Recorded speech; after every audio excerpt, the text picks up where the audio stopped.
আল্লাহর ওলি ডাক দিয়ে বলতেছে, মা আজকে তুমি সুন্দর করে বাড়িতে যাওয়ার পরে সুন্দর করে ওযু করবা, সুন্দর করে ওযু গোসল করার পরে সুন্দর করে পাক পবিত্র হওয়ার পরে ইশারের সালাত আদায় করবা। ইশারের নামাজ আদায় করার পরে এরপরে যখন জায়নামাজের মুসল্লায় বসবা, জায়নামাজের মুসল্লায় বসার পরে সুন্নাতগুলো শেষ করবা। এরপরে দাঁড়ানোর পরে যখন এরকম ভাবে সব নামাজগুলো শেষ হয়ে যাবে, তখন 4 রাকাত নামাজের নিয়ত করবা। প্রথম রাকাত নামাজের জন্য সূরাতুল ফাতিহা শেষ করার পরে সূরাতুল আলাম নাশরা তিলাওয়াত করবা। দ্বিতীয় রাকাত যখন আবার দাঁড়াইবা, দ্বিতীয় রাকাতে দাঁড়ানোর পর সূরাতুল ফাতিহা শেষ করার পরে সূরাতুল কাফিরুন তিলাওয়াত করবা।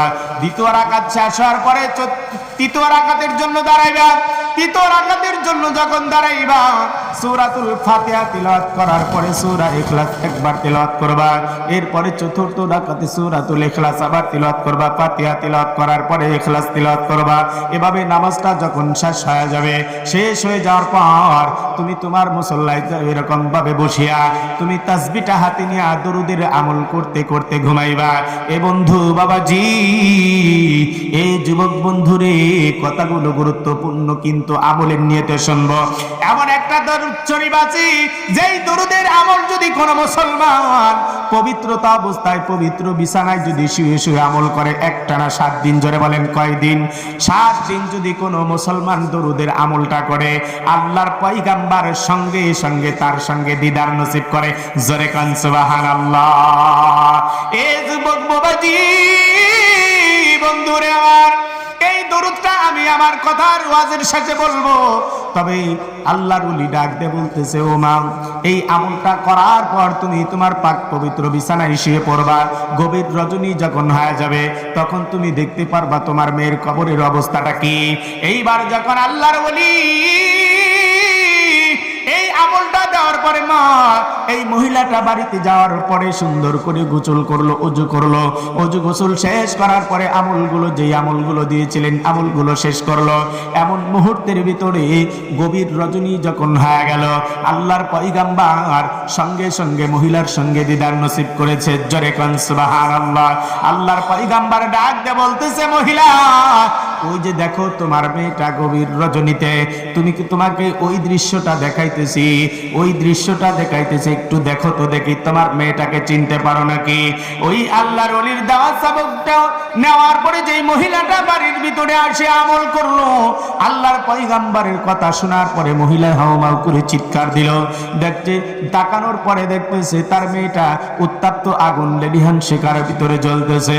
এ বন্ধু, আজকে আমরা কত গুনাহ করেছি, নাফরমানি করেছি, জুয়া খেলতেছি, তাস খেলতেছি, মদ খাইতেছি, আবার খাইতেছি, ফেনসিডিল খাইতেছি, বক্স এনে নাচ গান করতেছি, ডিজে গান বাজাইতেছি।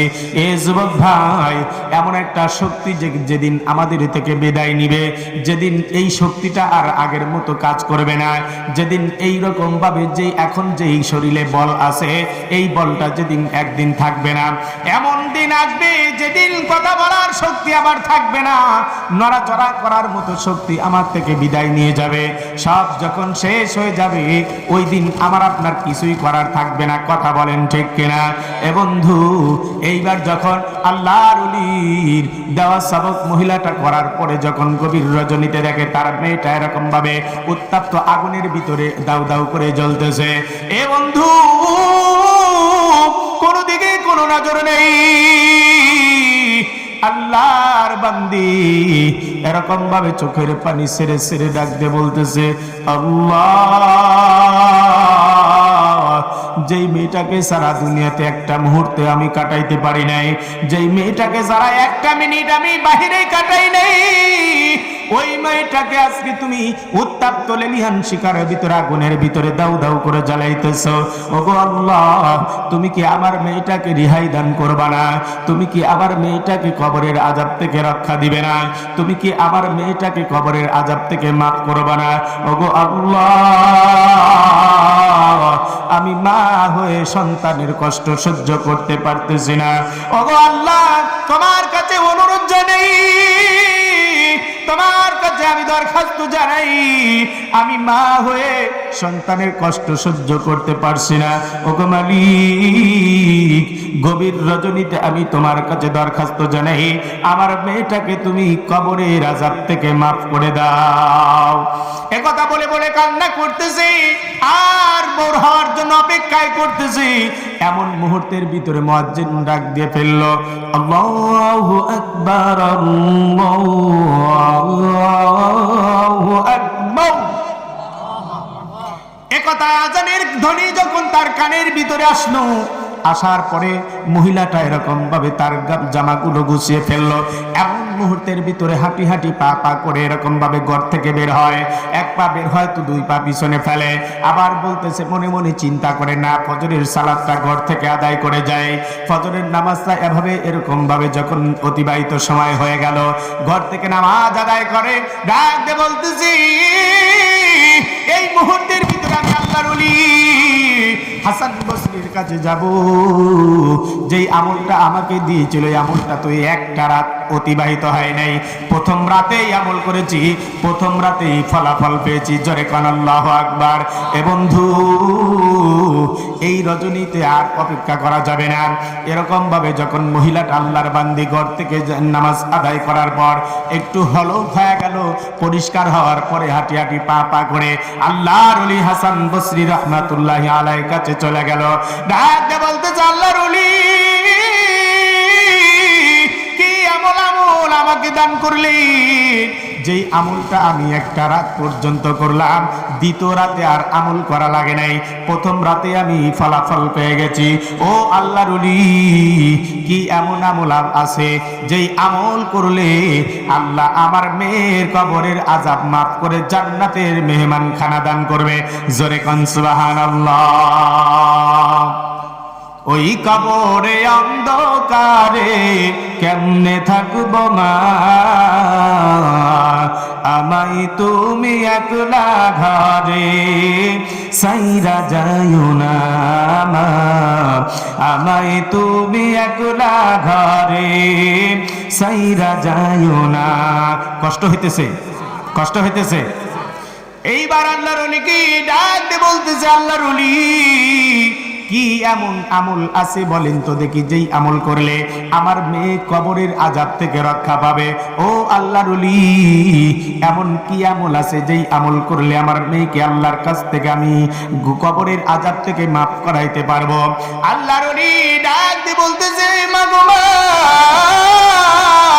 এমন আমল তো আমার জানা নেই। শুধুমাত্র কেবলমাত্র আমি একটা আমলের কথা আবার বলবো, যদি এই আমলটা করো, আল্লাহ তোমার মেয়ের কবরখানাকে জান্নাতের বাগান বানিয়ে দিবে। ওই মহিলাটা ডাক দিয়ে বলতেছে, হুজুর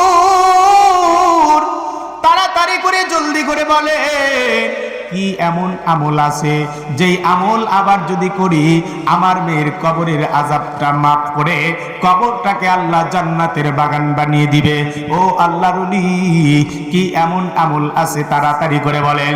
আল্লাহর ওলি ডাক দিয়ে বলতেছে, মা গো মা, ও মা,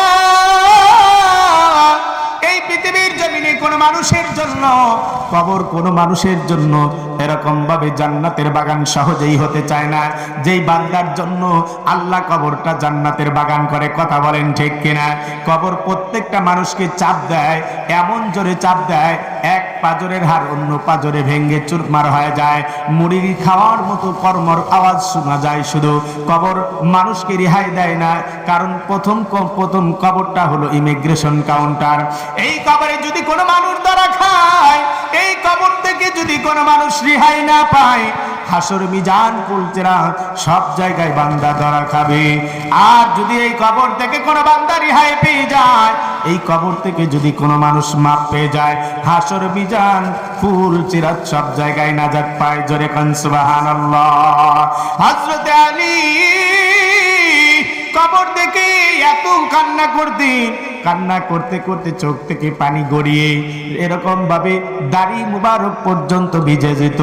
এমন কান্না করত, কান্না করতে করতে চোখের কোণে কালো দাগ পড়ে যেত, কান্না করতে করতে চেহারা মুবারক চোখের পানি দিয়ে ভিজে যেত। এ বন্ধু, কবর এমন জিনিস যেটা কোনো মানুষকে রক্ষা করে না। কবর এমন একটা নিরালাই জায়গা যেটা কোনো মানুষকে রক্ষা করে না। কথা বলেন ঠিক কিনা? আল্লাহর ওলি হাসান ডাক দিয়ে বলতেছে, মা গো মা, আজকে যদি তুমি বাড়িতে যাওয়ার পরে দেখবা তোমার মেয়ের যে কবরের আযাব হচ্ছে, তোমার মেয়েটা যে কবরে উত্তপ্ত আগুনের ভিতরে দাউ দাউ করে জ্বলতেছে। এ বন্ধু, এই কবর থেকে মাপ পাওয়ার জন্য একটা রাস্তা আছে, এই কবর থেকে রেহাই পাওয়ার জন্য একটা আছে, একটা পথ খোলা আছে। এছাড়া অন্য কোনো পথ আমি খোলা দেখতেছি না, এছাড়া অন্য কোনো পথ আমি দেখতেছি না। এ বন্ধু, আল্লাহর ওলি হাসান ডাক দিয়ে বলতেছে, মা গো মা, একটা রাস্তা খোলা আছে, এই রাস্তা যদি তুমি অবলম্বন করো, আল্লাহ রাব্বুল আলামিন তোমার মেয়ের কবরটা জান্নাতের বাগান করে দিবে, তোমার মেয়ের কবরটা জান্নাতে আলোকিত করে দিবে। এ বন্ধু, আমার ভাই, আমার মা, আমার বন্ধু, আমার বাপ, আমার মা কবরে আছে না নাই? আরেকটু আওয়াজ দিয়ে বলতে হবে, আছে না নাই? এ বাবাজি, আমার মা, আমার আব্বা, আমার ভাই, আমার সন্তান, যেই সন্তানকে ছোট থেকে বড় করলাম, লালন পালন করলাম, এই সন্তান আজকে মাটির নিচে অন্ধকার কবরে ধরা খাইছে, আছে না নাই? আল্লাহর পয়গম্বর ডাক দিয়ে বলতেছে, বন্ধুরি, আল্লাহর পয়গম্বর সাহাবীদেরকে ডাক দিয়ে বলতেছে, সাহাবীরা রে, ও সাহাবীরা, একজন মানুষ যখন কবরের জগতে যায়, এই মানুষকে সহযোগিতা করার মতো কোনো মানুষ খুঁজে পাওয়া যায় না, কোনো জিনিস খুঁজে আসে না, কোনো জিনিস তাকে সাহায্য করার জন্য আসে না, একমাত্র আল্লাহর রহমত ছাড়া, আল্লাহর রহমত ছাড়া, আল্লাহর করুণা ছাড়া এই বান্দাকে কোনো মানুষ সাহায্য করার জন্য আসে না। কথা বলেন ঠিক কিনা? দুনিয়ার ভিতরে যদি কোনো মানুষ মৃত্যুবরণ করতে চায়, মৃত্যুর সঙ্গে পাঞ্জা লড়ে, ওই মানুষের কাছে 5 ধরনের ফেরেশতা আছে। জোরে বলেন, কয় ধরনের ফেরেশতা আসে? 5 ধরনের ফেরেশতা আসে। 1 নম্বরের ফেরেশতা ডাক দিয়ে বলতেছে, বান্দারে, আমি সারা জীবন তোমার কাছে ছিলাম, আমি তোমার জন্য রিজিকের তালাশ করতাম, রিজিক এনে তোমার সামনে উপস্থিত করে দিতাম, কিন্তু আজকে বিদায় নিয়ে যাচ্ছি, বন্ধুরে দেখা হবে হাসরে। সারা বিশ্বের সব জায়গায় তন্ন তন্ন করে খুঁজলাম, কোন জায়গায় তোমার জন্য এক বিন্দু পরিমাণ আহার জোগাইতে পারলাম না, আজকে তোমার থেকে বিদায় নিয়ে যাচ্ছে। এভাবে 5টা ফেরেশতা আসবে, তার কাছে উপস্থিত হবে, 5 ধরনের ফেরেশতা তার কাছ থেকে বিদায় নিয়ে যাবে। আল্লাহর ওলি ডাক দিয়ে বলতেছে, মহিলা, ও মা, আজকে তোমার মেয়েটা কবরের জগতে আছে, তোমার জন্য একটা রাস্তা খোলা আছে। রাসূল বলেন, as-সাদাকাতু তারাদ্দুল বালা, বাড়িতে যাওয়ার পরে যদি দেখবা তোমার মেয়ের জন্য কোনো জিনিস দান করার আছে, তোমার ঘরে যদি কোনো জিনিস থাকে, আল্লাহর রাস্তে খালেস নিয়তে দিলটাকে নরম করিয়া ইয়াকিন ও ইখলাসের সাথে আল্লাহর রাস্তায় যদি তোমার মেয়ের জন্য সদকা করে দাও, দান করে দাও, এই দানের ওসিলায় তোমার মেয়ের কবরের আযাবটাকে মাফ করে জান্নাতের মেহমান বানিয়ে দিবে। এ বন্ধু, আজকে আমার ভাই, আমার বন্ধু, আমার আব্বা, আমার দাদা, আমার নানি, আমার কলিজার টুকরা সন্তান, বলেন তো দেখি কবরে আছে না নাই? ইয়া আইয়ুহাল্লাযীনা আমানুত্তাকুল্লাহ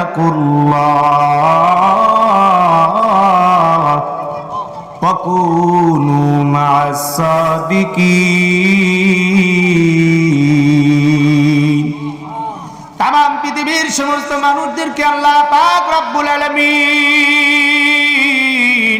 সম্বোধন করে জানিয়ে দেয়, ঘোষণা করে, ও দুনিয়ার তামাম মানুষ, তোমরা শুনে রাখো, কান খুলে শুনে রাখো, এই পৃথিবীর জমিনে যত বড় নেতা খেতা আসুক না কেন, যত বড় পাওয়ারফুল নেতা কেন আসুক, সমস্ত পাওয়ারফুল নেতাকে পিছনে ফেলিয়া আমি আল্লাহ রাব্বুল আলামিনকে জীবনে যদি তোমরা দিলের জায়গায় দিয়ে যদি তোমরা ভালোবাসতে পারো, তোমাদের অন্তর থেকে, অন্তরের স্থল থেকে যদি আমি আল্লাহকে ভয় করতে পারো, তামাম পৃথিবীর সব জিনিস এবং সমস্ত কাজ আমি আল্লাহ তোমাদের জন্য সহজ করে দেব। আল্লাহকে যদি এক নম্বরের ভয় যদি তোমাদের দিলের ভিতরে জায়গা দিতে পারো, আমি আল্লাহ তোমাদেরকে ঘোষণা করলাম, আমি আল্লাহ তোমাদেরকে হুকুম দিলাম, আমি আল্লাহ তোমাদেরকে ওয়াদা করলাম, আমি কথা দিলাম তোমাদেরকে বিনা হিসেবে আমি আল্লাহ জান্নাতের মালিক বানিয়ে দেব। ফাকুনু মা'আস সাদিকিন। আর আল্লাহ রাব্বুল আলামিন বলে, তাম পৃথিবীর সমস্ত মানুষ যদি একমাত্র সত্যবাদী হতে পারে, আমি আল্লাহ তারপরেও ঘোষণা করলাম ওই সত্যবাদীদেরকে বাছাই করে করে আমি কিয়ামতের ময়দানে কোনো হিসাব নেব না, বরঞ্চ বিনা হিসেবে সুন্দর ফাইন বিউটিফুল জান্নাতের মালিক বানিয়ে দেব। এ মুসলমান, খেয়াল করে শুনবি, গভীর মনোযোগ, কোনো দিকে কোনো নজর নাই, কথা সংক্ষিপ্ত আকারে। আল্লাহ পাক রব্বুল আলামিন तमाम পৃথিবীর সমস্ত মানুষদেরকে ডাক দে, বলে বান্দারি,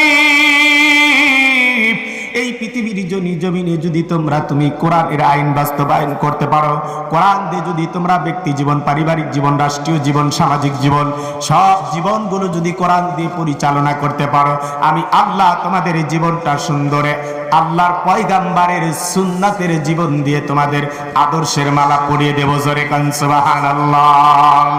তোমাদের পারিবারিক জীবন সুন্দর হবে, ব্যক্তি জীবন সুন্দর হবে, সামাজিক জীবন সুন্দর হবে, রাষ্ট্রীয় জীবন সুন্দর হবে।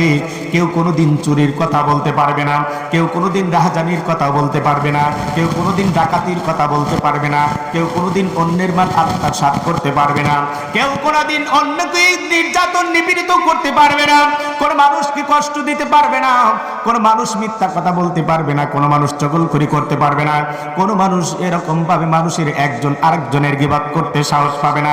যদি তোমাদের রাষ্ট্র জীবন, পারিবারিক জীবন, সামাজিক জীবন, ব্যক্তি জীবন থেকে শুরু করে সংসদ পর্যন্ত কোরআন দিয়ে আইন চালু হয়, আল্লাহ বলেন তোমাদের সব কাজকে আমি আল্লাহ সহজ করে দেব। জোরে বলেন তো, এই ঘোষণাটা কার? আরেকটু আওয়াজ দিয়ে বলতে হবে, কার? আমার আল্লাহ রাব্বুল আলামিন तमाम পৃথিবীর সমস্ত মানুষদেরকে ডাক দিয়ে বলতেছে, বান্দারি, এই পৃথিবীর জীবনে যদি তোমার জীবনটা সুন্দর দিয়ে সাজাইতে পারো, তোমার জীবনকে যদি সুন্দর করতে পারো, তোমার জীবনটা যদি সুন্দর ফাইন বিউটিফুল জান্নাতের মালিক হতে চাও, তাহলে তুমি এক নম্বরের প্রতিজ্ঞা করবা, এই জীবনটা সারাটা জীবন আমি রসুলের আদর্শের মালা পরিধান করে আদর্শে আদর্শিত হতে চাই। এই চিন্তা ধারণা যদি যখন তোমার ভিতরে আসবে, আমি আল্লাহ রসুলের এক নম্বরের উম্মত হওয়ার সুযোগ করে দেব। এ মুসলমান, আল্লাহর পয়গাম্বর মসজিদে নববীর ভিতরে বসা, এমত অবস্থায় আল্লাহর পয়গাম্বর হযরতে আল্লাহর পয়গাম্বরের সহধর্মিনী আম্মা জান আয়েশা সিদ্দিকা রাদিয়াল্লাহু তাআলা আনহাকে ডাক দিয়ে বলতেছে, আয়েশা রে, এই মুহূর্তের ভিতরে তুমি এই মুহূর্তে আমি রসুলের কাছে তুমি যা চাইবা, আমি রসুল তোমাকে কথা দিলাম, আমি এই মুহূর্তে আমার কাছে যা চাইবা, আমি মনের আশা তোমার সব চাওয়াকে আমি পূরণ করে দেব। জোরে কান সুবহানাল্লাহ। আম্মা জান আয়েশা সিদ্দিকা রাদিয়াল্লাহু তাআলা আনহা ভাবতে চাইলেন, ভাবতে লাগলেন, এই তো একটা সুযোগ পেয়ে গেলাম। একটা সুযোগ যদি কোনো মানুষের জীবনে আসে, ওই সুযোগটা কোনো মানুষ হাতছাড়া করতে চায় না। কথা বলেন ঠিক কিনা? এ বন্ধু, আল্লাহর পয়গাম্বরের সহধর্মিনী আয়েশা সিদ্দিকা রাদিয়াল্লাহু তাআলা আনহা ডাক দিয়ে বললেন, ইয়া রাসূলুল্লাহ, ইয়া হাবিবাল্লাহ, হুজুর গো, এই মুহূর্তের ভিতরে আপনার কাছে একটা জিনিস চাইবো, আর অমনি আপনি দিয়ে দিবেন। আল্লাহর পয়গাম্বর বললেন, আয়েশা, হ্যাঁ হ্যাঁ, আমি অবশ্যই তোমাকে দিয়ে দেব। আল্লাহর পয়গাম্বর ডাক দিয়ে বলতেছে, আয়েশা রে, বলো তো তুমি কি চাও? আল্লাহর পয়গাম্বরের সহধর্মিনী আয়েশা ডাক দিয়ে বলতেছে, রাসূলুল্লাহ, ইয়া হাবিবাল্লাহ, হুজুর গো, আমি এমন কোন ছোটখাটো জিনিস আমি আপনার কাছে চাইবো না, দুনিয়ার কোনো জিনিস চাইবো না, এমন একটা জিনিস চাইবো যেই জিনিসটা ইতিপূর্বে আর কোনো ব্যক্তি চায় নাই। এমন একটা জিনিস আপনার কাছে আজকে আবদার করব, যেই জিনিসটা আপনার সাহাবীদের ভিতরে আর কেউ চায় নাই। জোরে কান সুবহানাল্লাহ। আম্মা জান আয়েশা সিদ্দিকা ডাক দিয়ে বলতেছে, ইয়া রাসূলুল্লাহ, ইয়া হাবিবাল্লাহ হুজুর গো, আমি একটু আপনার কাছে ফুরসত চাচ্ছি, সময় চাচ্ছি। আল্লাহর পয়গাম্বার ডাক দিয়ে বলতে চায়, সারে ঠিক আছে যাও, ফুরসত দিচ্ছে, সমস্যা নেই। আল্লাহর পয়গাম্বারের সহধর্মিণী আয়েশা ডাক দিয়ে বলতেছে, রাসূলুল্লাহ ইয়া হাবিবাল্লাহ হুজুর গো, আমি একটু আমার আব্বার কাছে যেতে চাই। ডাক দিয়ে বলতেছে, কিসের জন্য, কেন যেতে চাও বলো তো দেখি। আম্মা জান আয়েশা ডাক দিয়ে বলতেছে, রাসূলুল্লাহ ইয়া হাবিবাল্লাহ হুজুর গো, আমি আমার আব্বার জন্য, আমার আব্বার কাছে যেতে চাই। এই জন্য যেতে চাই, আমি আমার আব্বার কাছ থেকে একটু পরামর্শ নিতে চাই। এই মুহূর্তে আপনার কাছে কি চাইবো, জোরে কান মারহাবা।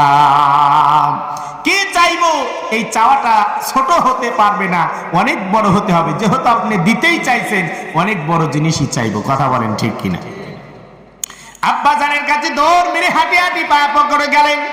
যাওয়ার পরে বলতেছে, আব্বা জান, আল্লাহর পয়গাম্বার আমাকে এমন একটা জিনিস দিতে চাইছে, যেটাই চাইবো সেটাই আল্লাহর পয়গাম্বার দিবে। ও আয়েশা, কি চাইছো? বলে এখনো কিছু চাই নেই। ডাক দিয়ে বলতেছে, আব্বা জান, আপনি একটু আমাকে পরামর্শ দিয়ে দেন, কোন জিনিস আল্লাহর পয়গাম্বারের কাছে চাবো, যেই জিনিসটা চাওয়ার মাধ্যমে আমি সুন্দর, ফাইন, বিউটিফুল জান্নাতের মালিক হতে পারবো। আল্লাহর পয়গাম্বারের সাহাবী, এক নাম্বারের সাহাবী হযরত আবু বকর সিদ্দিক রাদিয়াল্লাহু তাআলা আনহু ডাক দিয়ে বলতেছে, আয়েশা রে, ঠিক আছে তোমাকে আমি পরামর্শ দিতে পারবো, তবে শর্ত হলো যেই পরামর্শটা আমি তোমাকে দিব, ওই পরামর্শটা মোতাবেক যখন তুমি আল্লাহর পয়গম্বরের কাছে চাইবা, যেই জিনিসটা তোমাকে দিবে সরাসরি সর্বপ্রথম আমি আবু বকরকে জানাইতে হবে। জোরে কান সুবহানাল্লাহ। এ মুসলমান, এ যুবক ভাই, বৃদ্ধ বাবাজি, এইবার যখন হযরতে আবু বকর সিদ্দিক রাদিয়াল্লাহু তাআলা আনহুর কাছে আসলেন, আসার পরে ডাক দিয়ে বলতেছে, আম্মা জান আয়েশা, তাড়াতাড়ি করে এমন একটা জিনিস আল্লাহর পয়গম্বরের কাছে চাইবা, যেই জিনিসটা ইতিপূর্বে কোন সাহাবী ওই পর্যন্ত আবদার করতে পারে নাই। এমন কোন ইলম আছে যেই ইলমটা এখন পর্যন্ত আল্লাহর পয়গম্বর কাউকে বলে নাই। এমন কোন ইলম আছে যেই ইলম এখন পর্যন্ত কোথাও কাউকে বলে নাই। ও আয়েশা, জলদি করে যাও, আল্লাহর পয়গম্বরের কাছে যাও। যাওয়ার পরে তুমি এই কথা চিন্তা করে বলবা, ও আল্লাহর পয়গম্বর, এমন একটা জিনিস আজকে আপনার কাছে চাইবো, যেই জিনিসটা এখন পর্যন্ত কোনো সাহাবীদেরকে দেন নাই, এখন পর্যন্ত কোনো সাহাবী আপনার কাছে শোনে নাই, এখন পর্যন্ত কোনো সাহাবী আপনার কাছে প্রশ্ন করে নাই, এখন পর্যন্ত কোনো সাহাবীকে আপনি এখন পর্যন্ত সেই ইলমের কথা বলেন নাই। এমন কি ইলম আছে যেই ইলম করলে সরাসরি আল্লাহর জান্নাতে যাওয়া যাবে? এমন একটা দেন। আল্লাহর পয়গম্বর রাতে বলতে চাই, ও আমার আয়েশা, এমন একটা প্রশ্ন আজকে তুমি আমাকে করলা, যেই প্রশ্নটা ইতিপূর্বে কেউ করে নাই। অবশ্যই এই পরামর্শটা তোমার আব্বা, আমার এক নাম্বারের সাহাবী আবু বকর ছাড়া তোমাকে আর কেউ দেয় নাই পরামর্শ। জোরে কান আল্লাহু আকবার। আল্লাহর পয়গম্বর ডাক দিয়ে বলতে চাই, এই পৃথিবীর জমিনে এমন কোন সাহাবী ইকনমিদার অধিকারী, এমন কোন সাহাবী নাই যেই সাহাবী আবু বকরের চাইতে বেশি অধিকারী, এমন কোন সাহাবী নাই যেই সাহাবী আবু বকরের চাইতে বেশি সত্যবাদী। এ দুনিয়ার মুসলমান, कवि बोलें दुनिया में सदाकत में तेरा नाम रहेगा, सिद्दीक तेरा नाम से इस्लाम रहेगा, दुनिया में अदालत में तेरा नाम रहेगा, फारूक तेरा नाम से इस्लाम रहेगा, दुनिया में शुजाअत में तेरा नाम रहेगा, अली तेरा नाम से इस्लाम रहेगा, दुनिया में सखावत में तेरा नाम रहेगा, उस्मान तेरा नाम से इस्लाम रहेगा, उस्मान तेरा नाम से इस्लाम रहेगा। जोरे वाले मरहबा। अल्लाह पैगंबर डाक दे बोलते जाई शरीफ, এমন জিনিস তুমি আজকে আমার কাছে আবদার করলা, এমন জিনিস তুমি আজকে আমার কাছে আবদার করলা, যেই জিনিস এখন পর্যন্ত কোন সাহাবীরা আমার কাছে জানতে চায় নাই। ও আয়েশা, জলদি করে বলো, এমন হঠাৎ করে এমন এই প্রশ্নের এমন একটা পরামর্শ তোমাকে দিয়েছে, সেটা হলো আমার আবু বকর, বলো তো দেখি। বলে হ্যাঁ হ্যাঁ হ্যাঁ, অবশ্যই ইয়া রাসূলুল্লাহ, আপনার এক নম্বরের সাহাবী আবু বকর রাদিয়াল্লাহু তাআলা আনহু এই মুহূর্তে আমি আবশাকে এই মুহূর্তে একটু আগেই আমাকে পরামর্শ দিয়েছে। জোরে কোন সুবহানাল্লাহ। আল্লাহর পয়গম্বর গায়ে বলতে চাইছেন, আমি কিছুদিন পূর্বে যখন মেরাজ থেকে আসলাম, আসার পরে মেরাজের রজনীতে আমার আল্লাহ রাব্বুল আলামিন যখন দিদার নসিব করাইলেন, আমি আল্লাহর সঙ্গে যখন মোলাকাত করলাম, কথাবার্তা শেষ পর্যায়ে আসলো।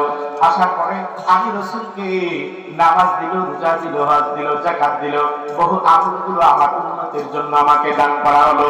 এই যে আমাদের ছেড়ে রজব মাস চলে গেল, এখন কিন্তু শাবান মাস পড়েছে, কথা বলেন ঠিক কিনা?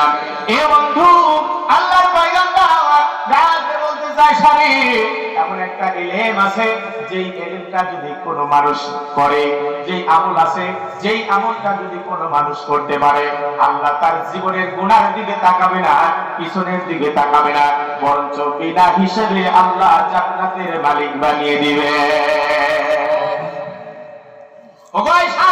এমন একটা ইলম আছে, যেই ইলম হাসিল যদি কেউ করে, আমলটা যদি কেউ করে, আল্লাহ বিনা হিসেবে তাকে জান্নাতের মালিক বানিয়ে দিবে। জোরে বলেন সুবহানাল্লাহ।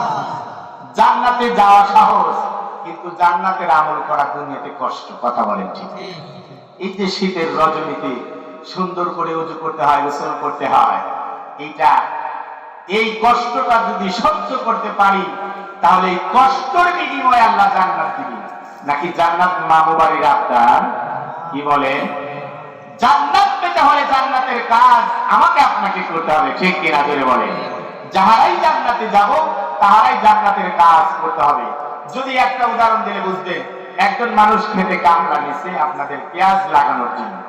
এখন সারাদিন ঘুরে ফিরে সন্ধ্যাবেলা এসে যদি বলে, মানে আমি আপনার খাতে সারাদিন কাজ করেছি, এখন বেতন নেই, এখন খেয়া কারা যা দেখে যে একটা পেঁয়াজও লাগাই নাই, শুধু সারাদিন ঘুরছি, বলেন তো ওই ব্যক্তিকে কি দাম দিবে? কথা বলে পরিশ্রম দিবে? পারিশ্রমিক দিবে না, বরঞ্চ তাকে গালি গালাজ করবে, কথা বলেন ঠিক? আল্লাহর পয়গম্বর ডাকতে বলতে চায়, কবি এই পৃথিবীর জমিনে আমার আল্লাহ রাব্বুল আলামিন কোরআনের মাধ্যমে যেই জীবনটা দিয়েছে, কোরআনের মাধ্যমে যেই আর এরকম ভাবে কোরআনের মাধ্যমে যেই আমলগুলো আমাকে আপনাকে দিয়েছে, এই আমল যদি কোনো মুসলমান করে, আল্লাহ রাব্বুল আলামিন তার জীবনটা সুন্দর করে দিবে, তার জীবনটা আলোকময় করে দিবে, তার জীবনটাকে সুন্দর করে দিবে, বিনা হিসাবে জান্নাতের মালিক বানিয়ে দিবে। জোরে কান সুবহানাল্লাহ। জান্নাত ও দোজখ সে আরব मैं क्या करूं, आरज़ू है मैं तुझे देखा करो। আল্লাহু আকবার বলেন। এ বন্ধু, গভীর মনোযোগ, কোনো দিকে কোনো নজর নাই। একটা কথা বলি, এইরকম ভাবে ঘুরি, একটা গুরুত্বপূর্ণ কথা বলবো। হযরত আলী কাররামুল্লাহ ওয়াজহা, আল্লাহর পয়গম্বরের 4 নাম্বার সাহাবী। এই সাহাবী একজন আল্লাহর নবীকে তাহনিক করিয়েছেন। হযরতে তার নাম হলো হাসান বসরি রাহমাতুল্লাহ আলাইহি। এই হাসান বসরি রাহমাতুল্লাহ আলাইহি সব বিখ্যাত একজন বুজুর্গ। এই বুজুর্গকে তিনি নিজে হাতে তাহনিক করাইছে। বন্ধু, কেউ উঠাউঠি করবেন না, কোন মনোযোগ সহকারে গুরুত্বপূর্ণ কথা হবে এখন। এ বন্ধু, এইবার যখন আল্লাহর ওলি হাসান বসরি রাহমাতুল্লাহি আলাইহি, বিখ্যাত একজন বুজুর্গ আল্লাহর ওলি,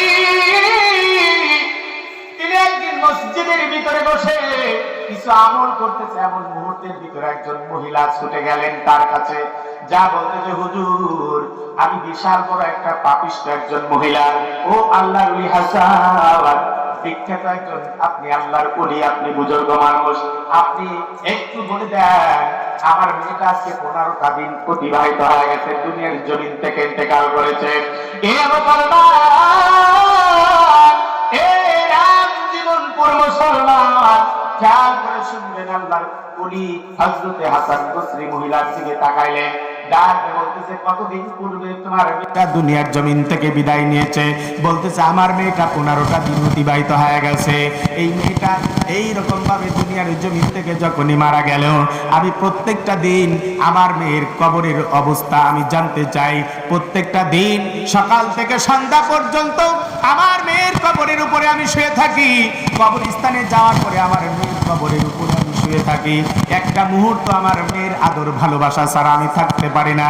এ বন্ধু, আল্লাহর ওলি হাসান বসরি ডাক দিয়ে বলতেছে, ও মহিলা, বলো তো দেখি তোমার মেয়েটাকে কত ভালোবাসতাম? ডাক দিয়ে বলতেছে, হুজুর, আমার মেয়েটাকে কত ভালোবাসতাম আমি বলতে পারবো না, তবে আমি এতটুকু বলতে পারবো, আমার মেয়েটাকে একটা মুহূর্ত ছাড়া আমি মেয়েটাকে থাকতে পারি নাই। যেথায় যাইতাম মেয়েটাকেও সেটাই নিয়ে যাইতাম। আমি কোথাও যদি এরকম ভাবে কোথাও যদি দাওয়াতে যাইতাম, আমার মেয়েটাকে সাথে করে আমি নিয়ে যাইতাম। এই মেয়েটা সাবলিকা হওয়ার পরে ব্যভিচার হয়ে গেছিলেন, এরপরে কিছুদিন পরে আত্মহত্যা করে মারা গেলেন। এরপরে আমি আমার মেয়েটাকে ছাড়া একটা মুহূর্ত আমি কাটাই না। আমার মেয়ের কবরের উপরে আমি যা শুয়ে থাকি। ও আল্লাহর ওলি হাসান, বলো তো দেখি আমার মেয়ের কবরের অবস্থাটা কি, এমন কি হয়েছে? যেই অবস্থা যদি আমি জানতে পারি, অবশ্যই আমি আমার মেয়ের জন্য আমি অবশ্যই ভালো কাজ করব।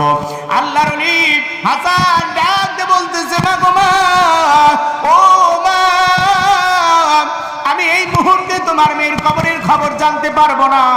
আমি তোমার মেয়ের কবরের অবস্থা আমি জানাইতে পারবো না। ও মা গো মা, আমি শুধু এতটুকু তোমাকে আমল দিতে পারবো, যেই আমল করলে তুমি তোমার মেয়ের কবরের অবস্থাটা, আমার আল্লাহ রাব্বুল আলামিন তোমার মেয়ের কবরের অবস্থাটা ভালো করে দিতে পারে। এক বন্ধু, এই পৃথিবীর জমিনে একজন মানুষ যদি অন্য দেশে কথা বলতে চায়, ভিডিও কনফারেন্সের মাধ্যমে এক দেশ থেকে অন্য দেশে মিনিটের ভিতরে খবর নেওয়া যায়। কথা বলেন ঠিক কিনা? কিন্তু বাড়ির পাশের ওই কবরের খবর কোনো মানুষ রাখতে পারে না। কথা বলেন ঠিক কিনা? ওই কবরে কি হইতেছে কোনো মানুষ আজও পর্যন্ত বলতে পারবে না। নবী এবং রাসূল ছাড়া এই পৃথিবীর জমিনে কোনো মানুষের বলার ক্ষমতা নাই কবরের ভিতরে আযাব হচ্ছে কি হচ্ছে না। এ বাবাজি, গভীর মনোযোগ, কোনো দিকে কোনো নজর নেই। আল্লাহর ওলি হাসান ডাক দিয়ে বলতেছে, ও মা, আমি তোমার এই মুহূর্তের ভিতরে তোমার মেয়ের কবরের অবস্থা জানাইতে পারবো না, তবে একটা আমল যদি আমি তোমাকে দেই, এই আমলটা করলে হতে পারে তুমি জানতে পারবা, নচেত সম্ভাবনায়। আল্লাহর ওলি ডাক দিয়ে বলতেছে, মা গো মা, এমন কোন আমল আমার জানা নাই যেই আমল করলে কবরের অবস্থা জানতে পারবা। ও মা গো মা, আমি শুধু তোমাকে একটা আমল আমি দিতে পারি। এইবার আল্লাহর ওলি হাসান ডাক দিয়ে বলতেছে, মা গো মা, একটা আমল আমি তোমাকে দিব, এই আমলটা আজকে তুমি তোমার বাড়িতে যাওয়ার পরে করবা। ও মা, এই আমলটা যদি তুমি আজকে বাড়ির ভিতরে করতে পারো, অবশ্যই আজকে স্বপ্ন যুগে আমি আমার রসুলের সঙ্গে হতে পারে তোমার দিদার হতে পারে। জোরে কান সুবহানাল্লাহ। এইবার মহিলা ডাক দিয়ে বলতেছে, আল্লাহর ওলি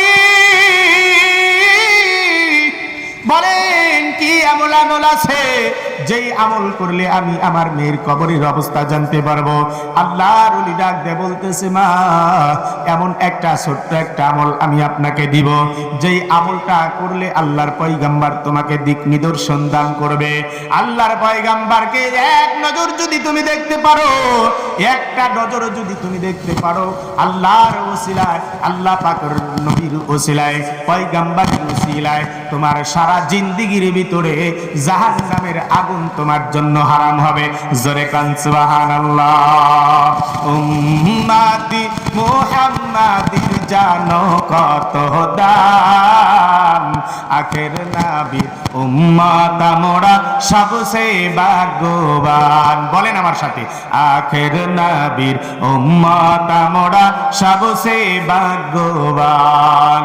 উম্মতি মুহাম্মাদির জানো কত দাম, আখের নবীর উম্মত আমরা সবচেয়ে ভাগ্যবান। বলেন, আখের নবীর উম্মত আমরা। কেমন নবীর উম্মত আমরা শুনেন মুসলমান,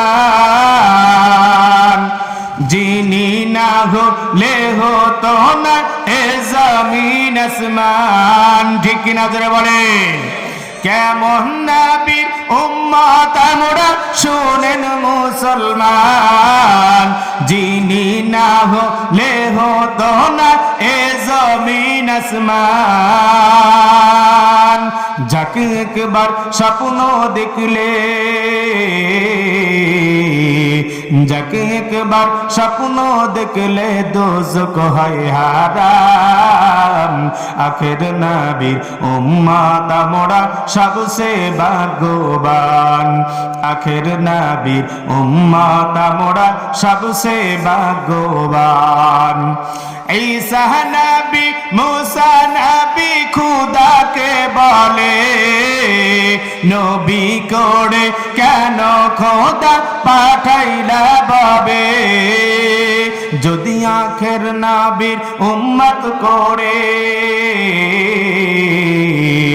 যদি আখের নবীর উম্মত করে পাঠাইতা বাবে, এই দুনিয়ার সবচেয়ে বেশি খুশি হইতাম। উম্মতি মুহাম্মাদির জানো কত দাম। আখের নবীর উম্মত আমরা সবচেয়ে ভাগ্যবান। আখের নবীর উম্মত আমরা সবচেয়ে ভাগ্যবান। জোরে বলেন মারহাবা।